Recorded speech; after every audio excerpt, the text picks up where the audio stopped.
Website, e-commerce ওয়েবসাইটে এসে আপনার কাছে কেন কিনবে?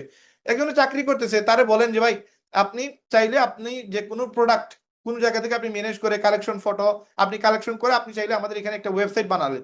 ওয়েবসাইট বানালে ফটো আপনি এখানে দিয়ে আপনি ফেসবুকে মার্কেটিং করে, টিকটকে মার্কেটিং করে এই প্রোডাক্ট সেল হলে আপনার একটা প্রফিট আসবে।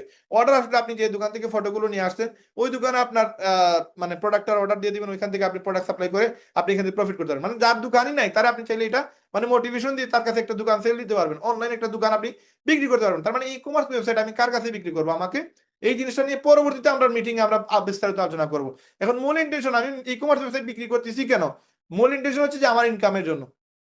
আমি জুতা বিক্রি করতেছি, আইফোন বিক্রি করতেছি, অ্যান্ড্রয়েড ফোন বিক্রি করতেছি। তার মানে আমি আপনার কথা বলতেছি, আপনি আইফোন বিক্রি করবেন, আপনি অ্যান্ড্রয়েড ফোন বিক্রি করবেন, আপনি চাইনিজ জুতা বিক্রি করবেন।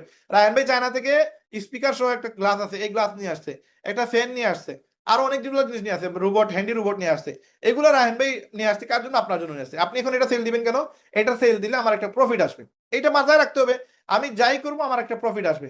এখন আমি ই কমার্স ওয়েবসাইট সেল দিলাম, আমি প্রোডাক্ট সেল দিলাম, আমি মনে করেন আমি বুস্টিং করলাম, হ্যাঁ, বুস্টিং করে আমার প্রোডাক্ট সেল দিলাম, অথবা ধরেন আমি ফ্রি মার্কেটিং করলাম।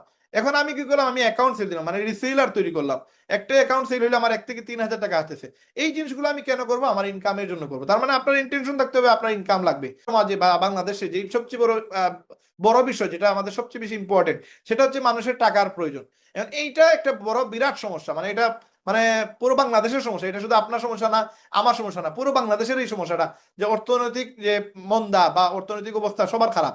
আজকে একটা জিনিসের দাম 10 টাকা ছিল, এখন হয়ে গেছে 30 টাকা, 40 টাকা। এই গত 5-7 বছর আগে একটা আপেলের কেজি ছিল 100 টাকা, 80 টাকা, 90 টাকা।